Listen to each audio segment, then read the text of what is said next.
Hello students. तो last lecture जो class में लगा था उसमें हमने general equation of second degree शुरू कर रखा था। उसमें कॉनिक सेक्शन की डेफिनेशन हमने कर ली थी।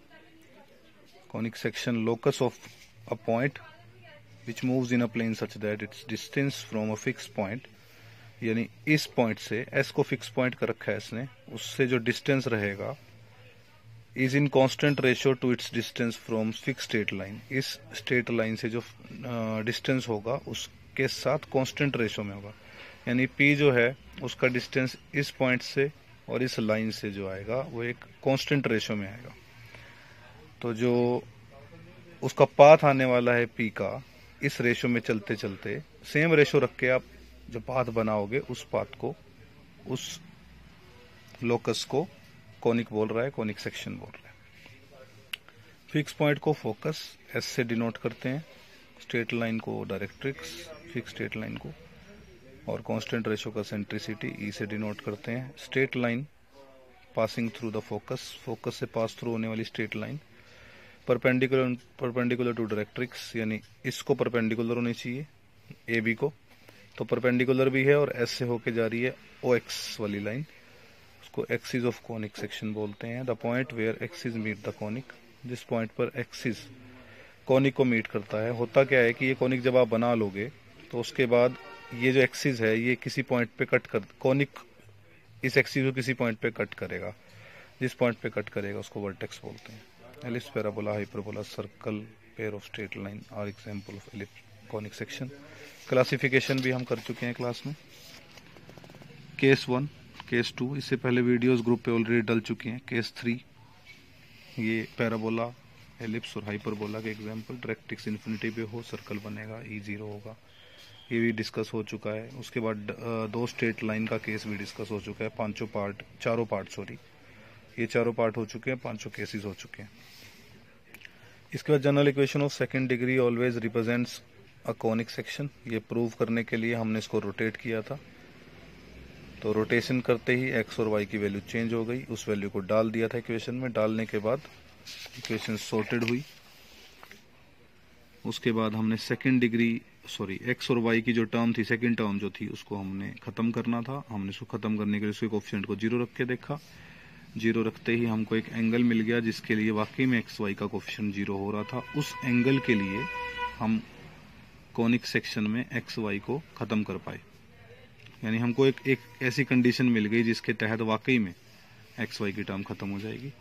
इसके बाद जो एक्स वाई की टर्म खत्म हुई, इसके बाद जो बचा वो था a x square b y square 2g(x) 2f(y) plus c equal to 0, जहाँ पे a b g f c constant हैं। हमने पहला केस भी किया था, ए और बी नॉन जीरो लेके, ए कॉमन लेके इसको परफेक्ट स्क्वायर बनाया था, बी कॉमन लेके इसको परफेक्ट स्क्वायर बनाया था। कुछ जोड़ना पड़ा था, कुछ घटाना पड़ा था, जो घटाना पड़ा था उसको सामने ले गए थे, उसको के नाम दे दिया था। उसके बाद ये एक उसके बाद शिफ्ट किया था ओरिजिन को -g/a -f/b पे। शिफ्ट करने का मतलब क्या होता है? शिफ्ट करने का जो प्रोसेस है वो ऑलरेडी प्रीलिम चैप्टर है, रिव्यू चैप्टर, उसमें ऑलरेडी दे रखा है। General equation of second degree से जस्ट पहला पेज है ये, इसमें रोटेशन ऑफ एक्सिस भी दे रखा है जहां एक्स वाई की वैल्यू आ रही है, क्लास में मैं बता चुका हूँ।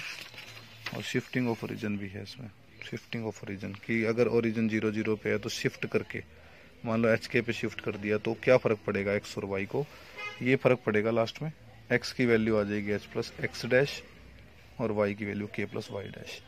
जो एक्स डैश वाई डैश हैं ये नए वाले कोऑर्डिनेट है, रेफर टू द, जो एक्स वाई है ये पहले वाले कोऑर्डिनेट है, x dash y dash refer to original and new axis.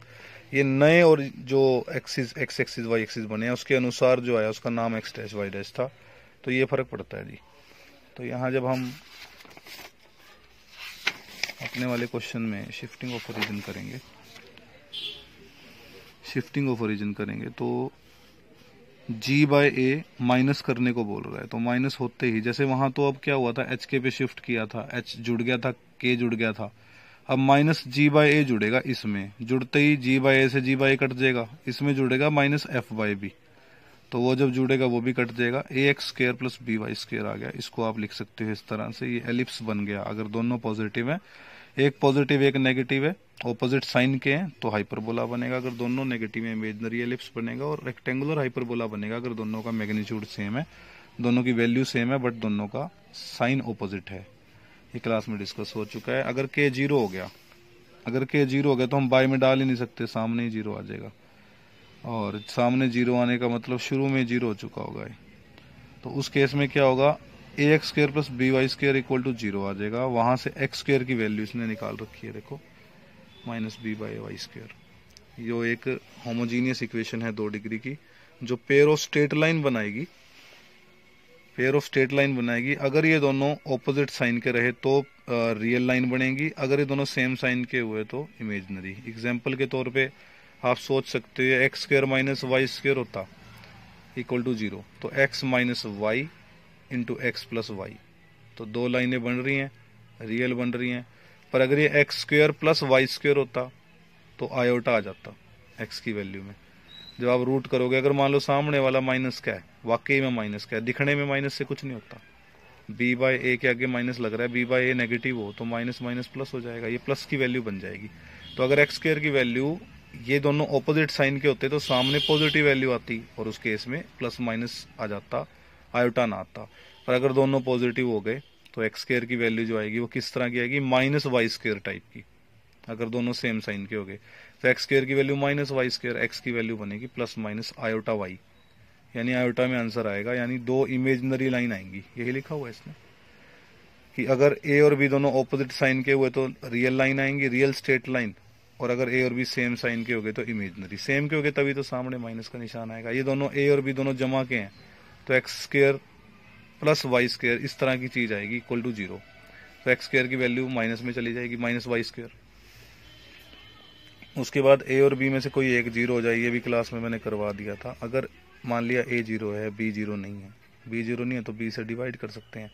अगर ए जीरो है तो हमारी इक्वेशन क्या थी, a x square plus b y square plus 2gx, इसमें ए को जीरो कर दो, जीरो होते ही ये बचेगा, बाकी यही बच रहा है। देखो इसमें आपने क्या करना है जी, बी से डिवाइड कर देना है, बी से मल्टीप्लाई कर देना है, बी से डिवाइड करते ही और बी से मल्टीप्लाई करते ही सामने तो कोई फर्क पड़ेगा नहीं, देखो जीरो है तो बी से डिवाइड करते ही वाई स्क्र बच जाएगा, यहाँ 2f बाई बी वाई बच जाएगा, यहाँ 2g बाई बी एक्स बच जाएगा, c बाई बी। जीरो को बी से डिवाइड करेंगे कोई फर्क नहीं पड़ेगा, जीरो तो जीरो रहेगा। इसको परफेक्ट स्क्वायर बना सकते हो, जैसे यहाँ बनाया था ना, सेम सही प्रोसीजर है, कोई ऐसी बात नहीं है। तो यहाँ हम 2f बाई बी वाई में क्या जोड़ें, इस टर्म में क्या जोड़ें कि परफेक्ट स्क्वायर बने, आप f बाई बी का स्क्वायर जोड़ दो, f बाई बी का स्क्वायर घटा दो, उससे y plus f by b का स्क्वायर बन जाएगा ये, क्योंकि फॉर्मूला होता है a square plus b square plus 2ab। तो y square plus 2f by b into y plus में f बाई बी का square minus f by b का square plus 2g by b x plus c by B equal to zero. तो perfect square बनाने में क्या हुआ, एक term आई f बाई बी का स्क्वायर जो यहाँ जुड़ रही थी अंदर, यहाँ घट रही थी माइनस की, तो देखो ये माइनस की टर्म आ रही है। उसने क्या किया, इसने 2g बाई बी कॉमन ले लिया, क्योंकि x के साथ वही था, x के साथ कॉमन ले लिया 2g बाई बी, तो यहाँ by default 2g by b multiply करना पड़ेगा, 2g बाई बी से डिवाइड करना पड़ेगा। जो 2g बाई बी मल्टीप्लाई किया होगा वो बाहर आ गया, जो डिवाइड किया 2g बाई बी उल्टा होकर मल्टीप्लाई, बी से बी कट गया, c बाई 2g आ गया। इसी तरह से एक टर्म आई थी f square by b square, f square by b square, तो उस टर्म को जोड़ा था, घटाया था। जब उसको 2g बाई बी से मल्टीप्लाई करोगे, 2g बाई बी से डिवाइड करोगे तो 2g बाई बी कॉमन आ जाएगा, तो अंदर क्या बचेगा, एफ स्क्र बाई 2bg। आप ये चेक कर सकते हो, आराम से हो जाएगा। इसके बाद ये y प्लस समथिंग है, ये x प्लस समथिंग है, तो इसको दोबारा से ओरिजिन को शिफ्ट कर दिया, ओरिजिन माइनस करके शिफ्ट किया, minus f by b, y वाली टर्म में माइनस एफ बाई बी जुड़ेगा, एक्स वाली टर्म में ये सारा जुड़ेगा। जब ये माइनस एफ बाई बी जुड़ेगा तो एफ बाई बी से एफ बाई बी कैंसिल हो जाएगा, वाई बचेगा। इसी तरह से यहाँ जब minus c by 2g f square by 2bg जुड़ेगा तो वो भी कट जाएंगी दोनों टर्म, एक्स बचेगा। तो ये बना y square plus 2g by b x equal to zero. ये y square equal to something into x आ रहा है, जो कि एक पैराबोला होता है। यानी अगर हमने ए को जीरो लिया है, बी नॉन जीरो लिया है तो पैराबोला आ रहा है। इसी तरह से जब आप बी को जीरो लोगे, ए नॉन जीरो लोगे, तब भी पैराबोला आएगा। और इसका एक्सिस कौन है पैराबोला का, एक्स एक्सिस। इसकी फोटो आपको ध्यान होगी, हम जब बनाते थे तो किस टाइप की बनती थी, इसमें वाई पॉजिटिव नेगेटिव दोनों वैल्यू ले रहा है। तो ये मान लो वाई एक्सिस है, ये एक्स एक्सिस है, तो इसकी फोटो इस तरह से कुछ बनती है, जिसका एक्सिस एक्स एक्सिस होता है। तो यही लिखा हुआ है इसने, x is parallel to x axis. ठीक है जी। पैरेलल का रीजन क्या है, क्योंकि आप इसमें ओरिजिन शिफ्ट कर चुके हो। जो अब आप एक्स एक्सिस बना रहे हो ना, वो नए ओरिजिन के हिसाब से है, पहले वाले के हिसाब से नहीं। पहले वाला एक्सिस नीचे रह गया या ऊपर है, जहां भी अलग है वो उसके पैरेलल बनेगा, बिल्कुल लाइन सीधी बनेगी बट अलग बनेगी। तीसरा केस है A0 G0। अगर ए और जी को 0 ले लें, ax² + by² + 2gx + 2fy + c = 0। इसमें अगर मैं a को भी 0 ले लूं, g को भी 0 ले लूं, तो a 0 होने का मतलब पहली टर्म खत्म, g 0 होने का मतलब ये खत्म। तो बचा सिर्फ y वाली टर्म, by² 2fy + c। इसका सीधा फॉर्मूला होता है -b + -b² - 4ac का रूट, यानी डिस्क्रिमिनेंट वाला फॉर्मूला बोलते हैं, रूट बाय 2a। उस फॉर्मूले से बनेगा -2f + b² - 4ac, यानी 2f का स्क्वायर 4f² - 4ac, यानी 4bc। यहाँ पहली टर्म b है, तीसरी c है, सॉरी, तो 4bc। अब सारे में से 2 कॉमन आ रहा है, कैसे? यहाँ तो 2 दिख रहा है साफ साफ, यहाँ 4 है, 4 का एक्चुअल में ये रूट है। जब रूट में से 4 उठाएंगे तो 2 बन जाएगा बाहर आते ही। ठीक है जी, 4 कॉमन लोगे तो 2 बन जाएगा, 2 कॉमन कट गया, तो बाकी टर्म इसने लिख रखी है। ये पैरेलल लाइंस लिखा है इसने इसको, which are parallel line, real और इमेजिनरी। मैं रीजन बताता हूँ पैरेलल लाइन का। y की जो वैल्यू आ रही है, एक में प्लस का निशान आएगा, एक में माइनस का। तो ये दिखने में कैसी होती है, y = मान लो 6 आ जाएगा, दूसरा आएगा y = 7, y = 6, y = 7। 2 लाइनें बनेंगी, दोनों पैरेलल होंगी वाकई में। और पैरेलल किसको होंगी? पैरेलल होंगी y एक्सिस को, सॉरी x एक्सिस को। y = समथिंग है, कांस्टेंट है, ये कोई डरने वाली बात नहीं है। 2 अलग अलग लाइन बनेगी, दोनों पैरेलल टू x एक्सिस बनेगी। आगे इसने लिख रखा है ये इमेजिनरी भी हो सकती है, अगर अंदर रूट के अंदर आयोटा माइनस की वैल्यू आ जाए। एक्चुअल में f² - bc क्या होगा, एक रियल वैल्यू होगा, हो सकता है पॉजिटिव हो सकता है नेगेटिव हो। अगर ये पॉजिटिव है तो रूट कुछ नहीं कहेगा, रियल वैल्यू ही दे देगा। अगर ये नेगेटिव f² - bc, तो रूट माइनस का रूट आयोटा होता है, नेगेटिव का रूट आयोटा होता है, तो इमेजिनरी लाइन बन जाएंगी। लिखा हुआ है 2 पैरेलल लाइन बनेगी। रियल कब होंगी? जब f² - bc पॉजिटिव होगा, और वो पॉजिटिव कब होगा? जब f² बड़ा होगा, bc छोटा होगा। देखो कोई डिफरेंस बड़ा कब होता है? जब पहली वैल्यू बड़ी हो, दूसरी छोटी हो। और वो नेगेटिव कब होता है? जब पहली छोटी हो, दूसरी बड़ी हो। ठीक है, जब छोटे में से बड़ा माइनस करोगे। तो आगे इसने चौथा केस बना रखा है, a = b।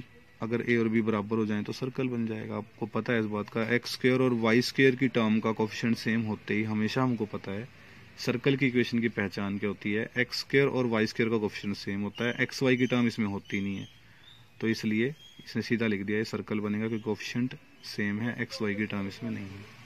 तो यही पहचान होती है सर्कल की। सर्कल की 3 चीजें याद रखनी है हमेशा। इक्वेशन 2 डिग्री की होती है, xy की टर्म नहीं होती, और तीसरी चीज x² और y² का कोफिशिएंट सेम होता है। हेंस एवरी केस, हर केस में आप देख सकते हो ये सर्कल बन गया, ये पेयर ऑफ लाइंस बन गया, ये ये पैराबोला बन गया। यहाँ एलिप्स और हाइपरबोला पहले केस में, पहले एलिप्स हाइपरबोला, इमेजिनरी रेक्टेंगुलर के 0 हो गया तो लाइंस बन गई। कहने का मतलब सारे केसेस में लाइंस बन रही हैं, पैराबोला, हाइपरबोला, सर्कल, एलिप्स बन रहा है। तो यही चीज़ें हमने देखी थी कोनिक में। ठीक है जी। नेक्स्ट टॉपिक है हमारा centre of a conic section. तो centre of conic section, centre of conic section का मतलब होता है वो पॉइंट जहां पर कोनिक का हर कोड बाइसेक्ट हो जाए। कोनिक का हर कोड जहां बाइसेक्ट होगा उसको हम सेंटर ऑफ कोनिक सेक्शन बोलते हैं। लिखा हुआ है centre of conic is the point in the plane of conic such that every कोड of the conic passing through it bisected at it. तो जिस पॉइंट पर हर कोड बाइसेक्ट होती है उस कोड को, उस पॉइंट को सेंटर बोलते हैं। To find the equation of conic when centre is at origin. Origin पे जब सेंटर होगा, तो मान लिया ओरिजिन पे इसका सेंटर है, मान लिया 0 0 पे इसका सेंटर है। तो अगर इसका सेंटर 0 0 पे है तो इसकी पिक्चर कैसी नजर आएगी?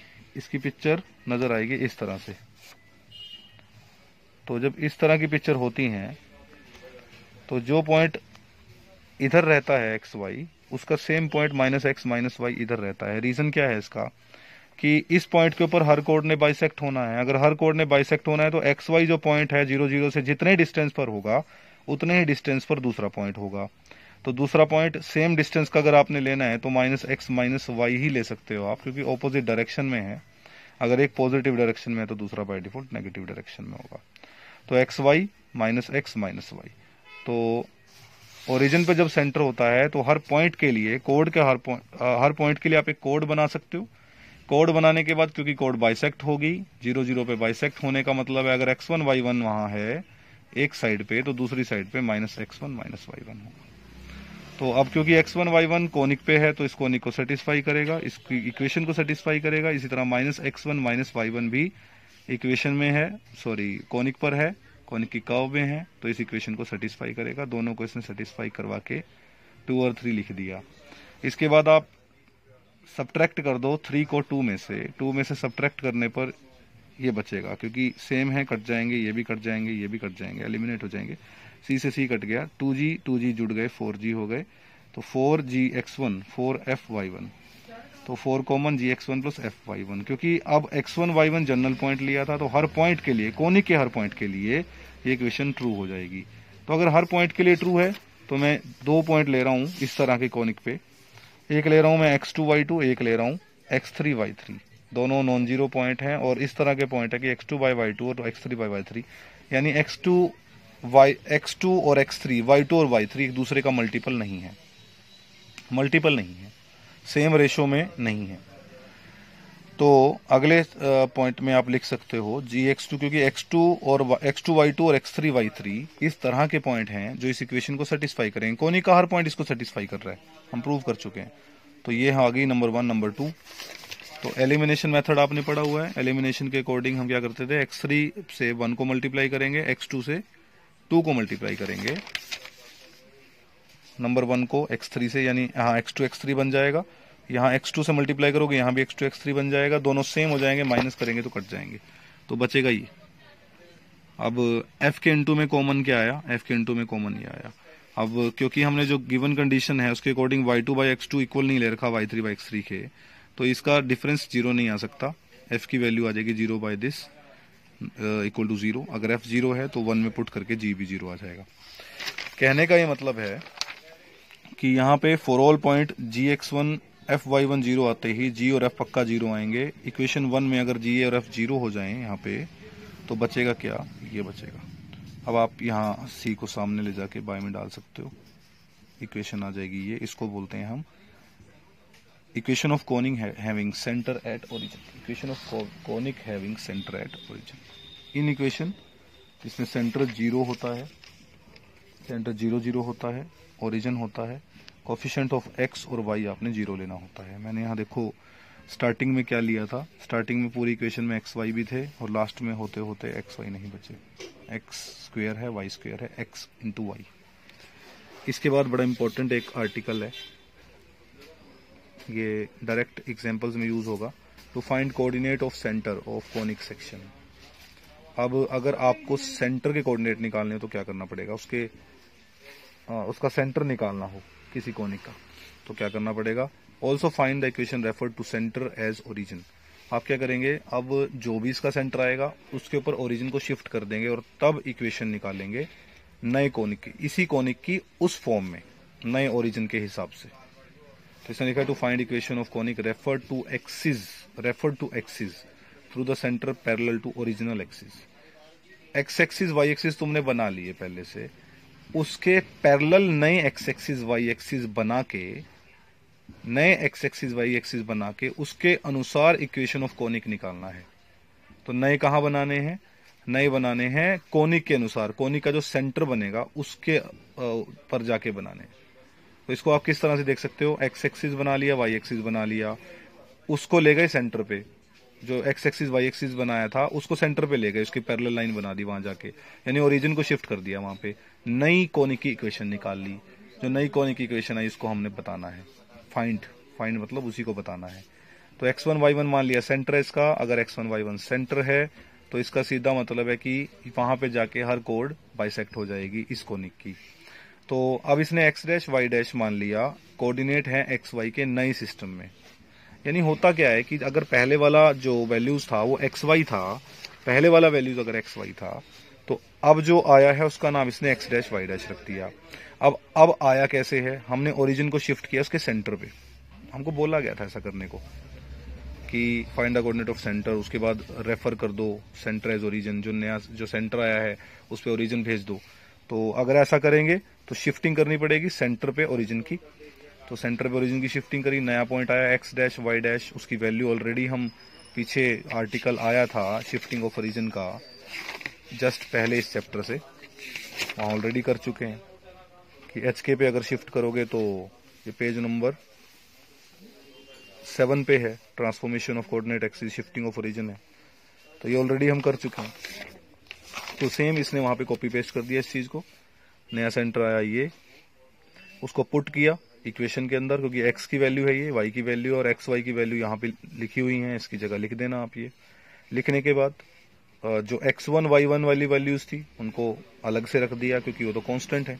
x1 y1 सेंटर है, सेंटर मतलब कोई फिक्स पॉइंट है, फिक्स पॉइंट मतलब उससे जो वैल्यू पुट करने के बाद आएगी वे कांस्टेंट आएगी, तो इसने उसको अलग से निकाल दिया x1 y1 की वैल्यूज को, और जो x डैश y डैश की वैल्यूज थी उनको मेन आगे रखा, जैसे x y की वैल्यूज को हम आगे रखते हैं। तो क्योंकि हमने जो नई इक्वेशन निकालनी है वो x डैश y डैश में निकालनी है, नया कोऑर्डिनेट यही है। तो अब पॉइंट ये आता है कि अब जो नया कोनिक आया है उसका सेंटर ओरिजिन है। उसका सेंटर ओरिजिन कैसे है, उसका सेंटर तो x1 y1 था, बट x1 y1 पे तो हमने ओरिजिन शिफ्ट कर दिया, यानी जहां उसका सेंटर था वहीं ओरिजिन है। अब अगर हमारे कोनिक का ओरिजिन सेंटर है तो ओरिजिन जिन कोनिक का सेंटर होता है उनकी इक्वेशन ये होती है, उनकी इक्वेशन ये होती है, इसका मतलब उसमें x और y की सिंगल पावर की टर्म नहीं आती है, उसका कोएफिशिएंट 0 होता है। तो यही ये करने वाला है, ये इसे लिखा है coefficient of x dash and y dash, यानी जो 1 पावर के कोएफिशिएंट है। वो हमको पीछे भी हमने यही रिजल्ट निकाला था कि x और y की जो 1 पावर होती है उसका कोऑर्डिनेट खत्म हो जाता है, 0 हो जाता है। आप देखो यहाँ कौन बच रहा है, x स्क्वायर बच रहा है, y स्क्वायर बच रहा है, xy बच रहा है। तो यहाँ भी यही होगा, जो स्क्वायर वाली टर्म है ये रही और 2 पावर की term x dash y dash ये भी चल जाएगी, बट x डैश और y डैश की टर्म खत्म हो जाएंगी। तो इसने यही खत्म करी है, इनके कोएफिशिएंट को इसने 0 कर दिया। ax1 hy1 g equal to 0, hx1 by1 f equal to 0। उसके बाद इसको सोल्व किया, क्रॉस मल्टीप्लिकेशन वाला फॉर्मूला, x1 के बारे में h into f g into b, h into f g into b, y1 के इंटू में g into h, g into h, f into a, f into a. तो 1 के बारे में यानी इस कांस्टेंट कोएफिशिएंट के बारे में a into b h square, a into b minus H square. तो यहाँ से x1 y1 की वैल्यू आ रही है, ये हमारा सेंटर है, हमने इसको निकालना था। Determination of the equation of conic, नए सेंटर के हिसाब से अब आपने कोनिक निकालना है। अभी हमने नए सेंटर के हिसाब से जो निकाला है उसमें x डैश नहीं होगा, y डैश नहीं होगा। क्यों नहीं होगा, क्योंकि ये दोनों ओरिजिन की, ये जो इक्वेशन आ रही है इस ओरिजिन सेंटर मान के आ रही है, और ओरिजिन जिनका सेंटर होता है उसमें x और y की सिंगल पावर वाली टर्म नहीं आती है। तो नई इक्वेशन जो आई वो इस तरह की हुई, उसमें सिर्फ एक लास्ट में कांस्टेंट था जिसकी वैल्यू ये थी, और उसमें x डैश का स्क्वायर था, x डैश y डैश था, y डैश स्क्वायर था, ये नहीं थी। तो जो आई है वो यही आई है बस। तो इसको c1 पुट कर दिया इसने, और ये है क्या, ये ax1 स्क्वायर है, 2hx1 y1 है, by1 स्क्वायर है, 2gx1 है, 2fy1 है, c। तो इसको इसने नया नाम दिया ax स्क्वायर, यानी अब x डैश y डैश की जगह नया नाम क्या रख दिया, ax square 2hxy plus by square plus c1 equal to 0। आप इसको x डैश y डैश में भी चला सकते हो, सिर्फ नया नाम से कोई फर्क नहीं पड़ता, ठीक है जी। तो c1 की वैल्यू ये थी। अब इसने इसमें से पहली ax1 स्क्वायर और 2hxy1 को इसने 2 टुकड़े कर लिए, hx1 y1 hx1 y1, 2 है ना, तो आधा x1 y1 वाला टर्म ax1 स्क्वायर के साथ, आधा by1 स्क्वायर के साथ, और 2gx1 को भी ले आया ये। तो इसमें से x1 कॉमन आ रहा है, सॉरी 2gx1 में से gx1 लिया, एक बाहर रखा हुआ है। x1 कॉमन आने के बाद अंदर जो बच रहा है ax1 hy1 प्लस g, जो कि हम पीछे देख चुके हैं 0 था। इसी तरह से जब बाद वाली टर्म में से y1 कॉमन लेगा तो अंदर वाली टर्म हो जाएगी 0, बचेगा gx1 fy1 c, ये c1 की वैल्यू है। अब x1 y1 की वैल्यू क्या आई थी, सेंटर क्या आया था, सेंटर आया था ये, इसको पुट कर देगा, आप देख सकते हो पुट किया हुआ इसने। उसके बाद सारे को एलसीएम लेने के बाद सॉर्टेड किया, तो ऊपर आया ABC 2FGH minus AF square minus BG square minus, ये स्टैंडर्ड टर्म है, इसका नाम डेल रख दिया। अब जो इक्वेशन आई है वो आई है del by a B minus h square, यानी C1 की वैल्यू क्या आई है gx1 fy1 प्लस सी, और जिसकी वैल्यू क्या है C1 की वैल्यू क्या है del by a B minus h square. Note में दे रखा है the expression is called discriminant and denoted by del. इसको डेल कहा करेंगे इस इक्वेशन का, और इसको डिस्क्रिमिनेंट बोला करेंगे। By shifting of origin highest degree term remain unchange. आप देख सकते हो हाईएस्ट डिग्री टर्म पहले क्या थी ए एक्स स्क्वेयर, अब क्या है a x square, b y square 2hxy। तो हाईएस्ट डिग्री टर्म को फर्क नहीं पड़ा शिफ्टिंग ऑफ ओरिजिन से, ठीक है। इसके बाद आप सेंटर निकालने के लिए डायरेक्ट एक फॉर्मूला लगा सकते हो, curly f by curly x equal to 0, curly f by curly y equal to 0। यानी आप इसका एक्स से डेरिवेटिव कर दो अपनी इक्वेशन का, इस इक्वेशन का देखो एक्स से डेरिवेटिव करेंगे तो क्या होगा 2ax, क्योंकि एक्स से डेरिवेटिव करते हुए ए कांस्टेंट है बाहर रहेगा, एक्स स्क्वायर का 2x होता है तो 2ax, इसका क्या आएगा 2hy, और इसका क्या आएगा 2g, 2 कॉमन आ गया तो क्या बचा ax hy and g, ax hy g, यही आ रहा था पीछे, यानी करली एफ बाई करली एक्स यही आएगा, फिर करली एफ बाई करली वाई ये आएगा। इन दोनों को सोल्व करेंगे तो एक्स और वाई की वैल्यू आ जाएगी जो सेंटर है हमारा। इन दोनों को सोल्व करेंगे तो डायरेक्ट फॉर्मूला बनता है, आप एक्स से और वाई से डेरिवेटिव करके 0 पुट कर सकते हो। समरी ऑफ रिजल्ट है, समरी ऑफ रिजल्ट का मेन मोटिव यहाँ पे ये है कि इससे एक वर्किंग रूल बनाने वाला है ये। तो पहला चीज क्या था कि इक्वेशन ऑफ कॉनिक रिड्यूस होकर ये आएगा अगर आपने सेंटर को ओरिजिन पे भेज दिया या ओरिजिन को सेंटर पे ले आए। तो C1 की वैल्यू क्या आई थी ऊपर, C1 की value del by a B minus H square आई थी, इक्वेशन आई थी ये, तो यही पुट कर रखिए डायरेक्ट। इसको C1 भी बोल सकते हैं, इसको gx1 fy1c भी बोल सकते हैं। डेल की वैल्यू को डायरेक्ट निकालने का तरीका a h g h b f g f c का डिटर्मिनेंट। अब डेल 0 हो जाए a B minus H square 0 हो जाए तो इसने बोला कि ये होगा pair of parallel line, both parallel to line of centre. इसके बाद डेल 0 होगा a B minus H square non zero होगा। तो ये सारी समरी आप पढ़ लेंगे, ये मैं क्लास में ऑलरेडी वर्किंग रूल इसका बता चुका हूं कि किस तरीके से यूज करना है। इसके बाद एसिम्टोट को देखते हैं। एसिम्टोट कैलकुलस में पढ़ोगे आप, कैलकुलस में एसिम्टोट की असली डेफिनेशन आएगी। तो एसिम्टोट एक स्ट्रेट लाइन को बोलते हैं जो स्ट्रेट लाइन इनफाइनाइट कर्व को, इनफाइनाइट ब्रांच को टेंजेंट बन जाती है। अब इनफाइनाइट ब्रांच कैसी होती है दिखने में, होता क्या है नॉर्मली कि आप एक, मैं एग्जांपल के तौर पे बता रहा हूं, आपने एक पैराबोला बनाया,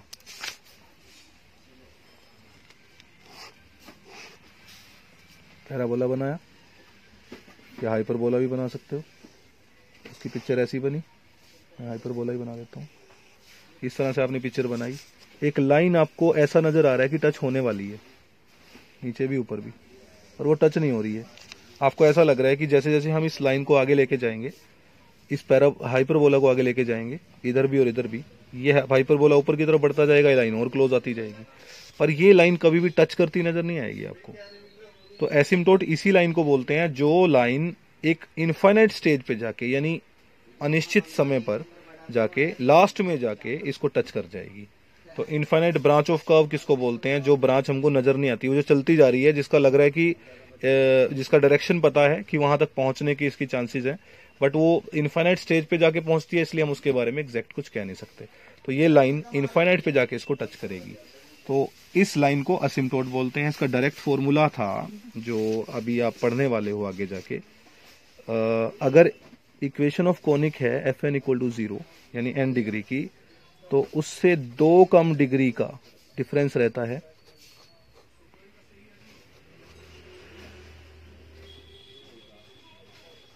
इक्वेशन ऑफ एसिम्टोट में।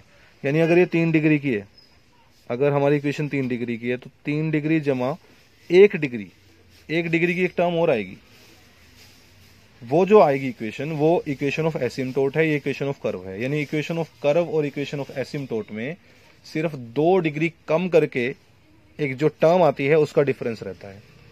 फॉर एग्जाम्पल 10 डिग्री की टर्म, 10 डिग्री की कर्व है हमारी, तो 8 डिग्री की टर्म्स जितनी भी आ सकती हैं 8 डिग्री तक की, वो सारी आप जोड़ के इक्वेशन ऑफ कर्व से इक्वेशन ऑफ एसिम्टोट निकाल सकते हो। अब हमारी इक्वेशन ऑफ कॉनिक क्या थी, ये थी, इसका एसिम्टोट निकालने हमने। कितने डिग्री की है, 2 डिग्री की, यानी 2 से 2 गए 0, यानी 0 डिग्री की एक टर्म जुड़ेगी जिसको जोड़ के इक्वेशन ऑफ एसिम्टोट आ जाएगी। देखो लिखा हुआ है since the equation of asymptote differ from the equation of conic bye constant. Constant मतलब 0 डिग्री की टर्म। तो यहां हम 2 डिग्री की टर्म ले रहे हैं। 2 डिग्री की इक्वेशन में जब आप 0 डिग्री की टर्म जोड़ दोगे तो बाय डिफॉल्ट एक इक्वेशन ऑफ एसिम्टोट आएगी। वो किस तरह से आती है वो अलग बात है, पर एसिम्टोट की इक्वेशन में और कर्व की इक्वेशन में हमेशा 2 डिग्री कम करके एक कर्व का डिफरेंस रहता है। तो अब इसने क्या किया, वो कांस्टेंट लैम्डा मान लिया। अब लैम्डा कांस्टेंट ले लिया इक्वल टू 0। अब क्योंकि हमको पता है जो नई इक्वेशन है ये वाली, ये पेयर ऑफ लाइंस है। देखो एसिम्टोट किसको बोलते हैं, लाइंस को बोलते हैं। और कितनी डिग्री की कर्व है, 2 डिग्री की। जितनी डिग्री होती है उतने एसिम्टोट होते हैं। तो यानी जो नई इक्वेशन आई है, इक्वेशन ऑफ एसिम्टोट आई है, वो पेयर ऑफ लाइंस है, वो पेयर ऑफ 2 एसिम्टोट है, वो 2 एसिम्टोट का लाइन इक्वेशन है। अगर वो 2 एसिम्टोट है इसका मतलब वो 2 लाइंस हैं। अगर वो 2 लाइंस हैं तो लाइंस होने के लिए डेल का 0 आना। देखो यहाँ डेल 0 था इंटरसेक्टिंग लाइन, यहाँ डेल 0 था पैरेलल लाइन, यहाँ डेल 0 था परपेंडिकुलर लाइन, यहाँ नॉन 0 था कुछ और आया, यहाँ नॉन 0 था कुछ और आया। तो आप देख सकते हो जब जब नॉन 0 था कुछ और आ रहा है। इसका यह मतलब है कि डेल हमेशा जब पेयर ऑफ इंटरसेक्टिंग लाइन होता है 0 होता है। अगर डेल 0 होता है, डेल की वैल्यू क्या थी, ए बी सी। अब यहाँ सी नहीं आएगा, यहाँ सी प्लस लैम्डा आएगा, क्योंकि यहाँ पे सी की जगह ले ली है सी प्लस लैम्डा ने। तो बस उस वैल्यू को आप डाल देंगे यहाँ से लैम्डा की वैल्यू निकाल लेंगे। लैम्डा की वैल्यू आ रही है ये, इसको आप पुट कर देंगे, इक्वेशन ऑफ एसिम्टोट आ जाएगी। ठीक है जी। एक और इंपॉर्टेंट चीज कंजुगेट हाइपरबोला, इसके बारे में भी आपको अभी नहीं पता लगेगा। कंजुगेट कर्व के बारे में आपको चैप्टर 9 में और चैप्टर 6 में पता लगेगा, तो इसकी डिटेल्स वहीं पे जाके डिस्कस करेंगे। कॉन्जुगेट हाइपरबोला की इक्वेशन होती है यहाँ बस del by A B minus H square की जगह 2 del by A B minus H square आता है। तो वर्किंग रूल के बारे में क्लास में डिस्कशन हो चुका था, आपने एक बार देख के एग्जाम्पल सोल्व करने थे, तो एग्जाम्पल सोल्व करते हैं।